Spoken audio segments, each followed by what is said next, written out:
So the work I'm making for the exhibition are really different than other things that I've made. I was making a lot of work before that was very tied to specific performances and specific complex productions, but the content of this work is more focused on a research trip that I had taken with my brother and my aunt.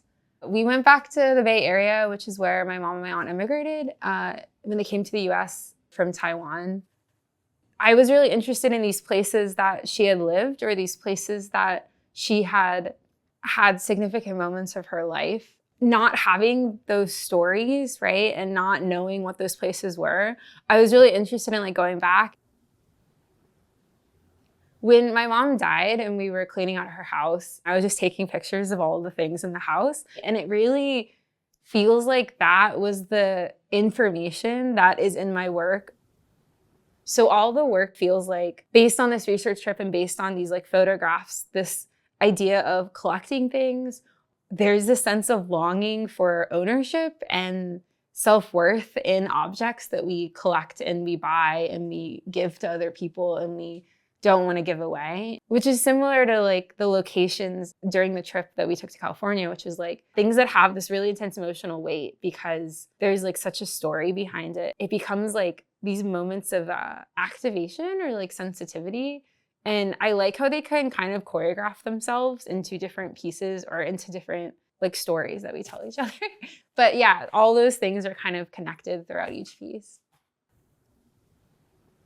I would say that my process, it has a lot of energy to it, and putting more responsibility on the objects to kind of still have that quality that's like a prop. I think I'm frustrated with the preciousness of a lot of objects. I think that's where the theater and performance comes back in, because objects can just pretend to be other kinds of objects.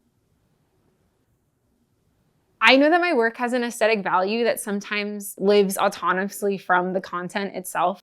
I think that there are takeaways that I'm just used to hearing, it's so fun and it's so playful, but I want to have someone's attention long enough to get underneath that and find that there's something that's actually very ordinary about it, right? Where it's there's something about family that doesn't need to be one specific way, right? There's something about care that doesn't need to be portrayed in one specific way. And I think I have this constant frustration with the work kind of being about immigration or about an Asian narrative, because it really is just these really are just stories of people wanting to be taken care of. It doesn't have to be this monumentally special thing in the context of the entire world. But in my world, these moments are monumental, and I think that's why they're really special.